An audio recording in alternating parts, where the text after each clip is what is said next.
11 नवंबर जुम्मतुल मुबारक आपको वजीफ़ा हदिया करना है और वक्त के इमाम साहिबुल ज़मान अलैहिस्सलाम की मार्फत के सिलसिला पर हम बात करेंगे।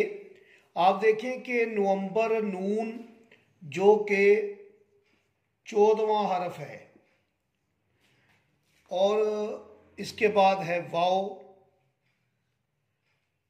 इसके बाद है मीम, फिर बे और रे।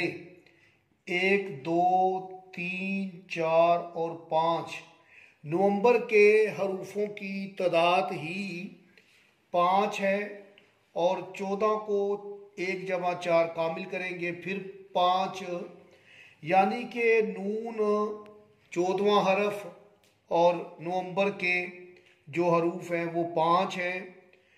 हम इसके अदाद लेते हैं नवंबर के नून का अदद 50, वाव के 6, मीम के 40 और बे के 2, रे के 200। आप इन्हें जमा कर लेंगे।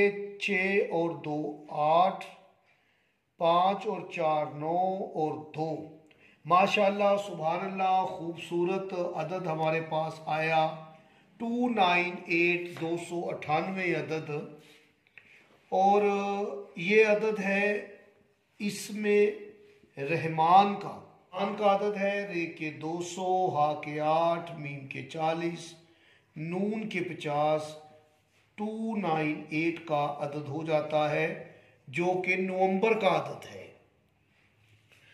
याद रखें कि 11 का अदद इसमें आपने शामिल करना है नवंबर में, क्योंकि जुम्मतुल मुबारक की 11 को है, तो इसमें आप जमा कर लें। तो 309 का अदद 3 जमा 0 जमा 9 ये हो जाता है 12, यानी 12वें इमाम की तरफ इशारा है। मेरे इमाम साहिबुल ज़मान का एक इसम जुमा भी है। याद रखें कि जुमे वाले दिन आप अपने वक्त के इमाम के ज़हूर की दुआ भी ज़रूर करें और आपको चाहिए कि आप इसमें या रहमानो को आपने 298 मरतबा पढ़ना है और अपने इमाम का वास्ता देकर, इमाम ज़माना अलैहिस्सलाम का वास्ता देकर दुआ करें। इंशाअल्लाह आपकी दुआ ज़रूर कबूल होगी।